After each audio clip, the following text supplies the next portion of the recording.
the Mario! Swing your arms from side to side. Come on, it's time to go do the Mario! Ladies and gentlemen, welcome to Super Mario Land 2, the 6 golden coins. Or is it just 6 golden coins? I don't know, there's no "the" there. I'm Jockey. Today I'm joined by Mimi.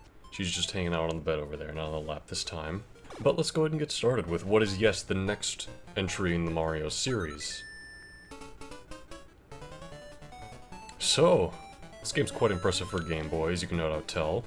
Graphics are a huge improvement from the original Super Mario Land, even though it is still kind of the same team, still Gunpei Yokoi behind it. But what they did with this game is they kept Mario relatively the same size, but they gave him so much more detail, like it really was a 16-bit game. They also added this twirl jump here, where you just hit down on the D-pad, like so. Extra lives are still hearts, which is nice. Ah yes, and here's a grand improvement after Super Mario Land 1. You actually have a completely different sprite when you have the Fire Flower. Just like Super Mario Land, we have two different ways of beating the level. We have the standard exit down here, or, if you can do something a little special, you can go up here and get a different exit. So very nice. And just like in Super Mario Land 1, this is just getting you an extra bonus game. Looks like we got 3 extra lives, not bad.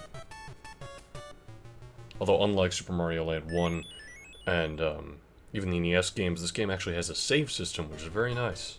You even get 3 different save files. It's kind of showing how the Game Boy, even though it was 89 software, it was evolving because of the games. Like, you know, eventually after this, or was it before this? But at some point we got Link's Awakening and Pokemon, and it was just showing that the Game Boy is a really good console. So what exactly is the plot of this game? Well, if we go ahead and go up here, we can see this castle.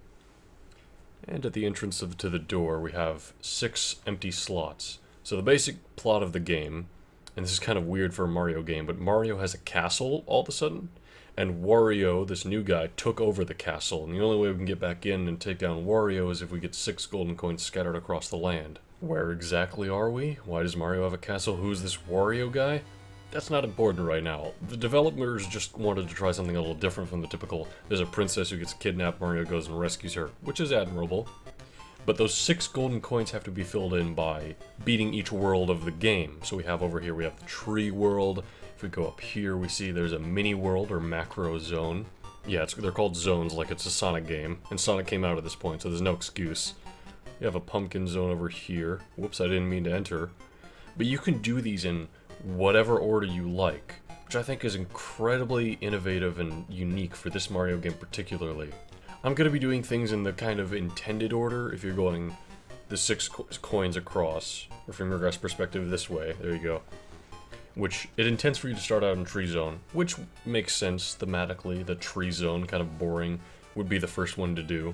I also like how in this game, like Super Mario World, there's just one kind of theme that is remixed from time to time depending on the level theme you're in. Also, like Mario 3 in the US, getting hit from power-up state puts you in big and then small, so there's 2 steps to it like before. I don't know if that's different in the Japanese version of this game or if that's just what they ended up deciding on here, because this would kind of become the definitive way to do Mario health bars, at least in the 2D games. Yeah, this game is very impressive in many different ways. I mean, the much larger sprites, the massive open world where you get to choose what levels you'd like to do in whatever order.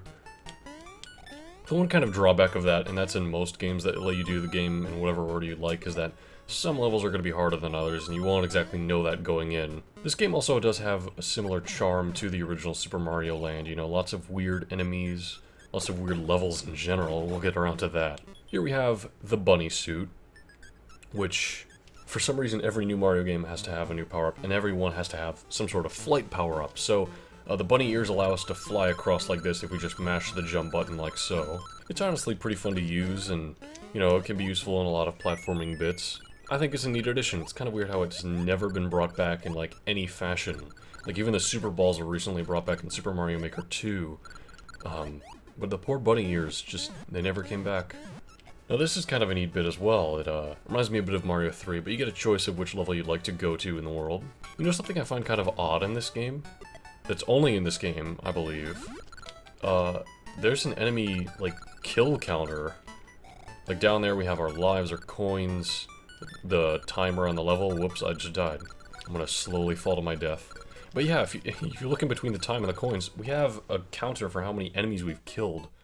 I don't know if that ever accomplishes anything. Like if we get any kind of extra life, or maybe something's unlocked by killing enemies, like it's giving humanities to the Daughter of Chaos. One thing I will say, it's been a little while since I played Super Mario Land. Like if you guys remember the original Let's Play, it's been certainly some time.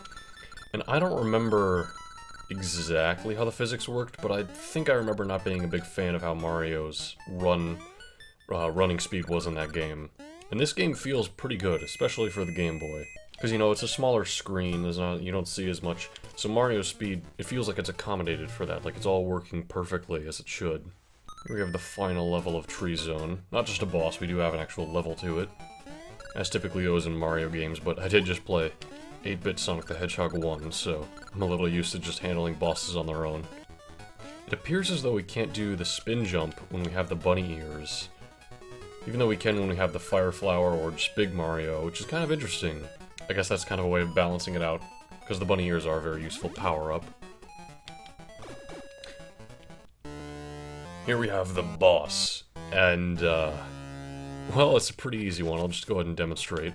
So basically, they just fly from one side to the other, and you gotta jump on them. But if you have the bunny ears, you can stay in midair and keep jumping on them, making it probably one of the easiest bosses in any Mario game to exist.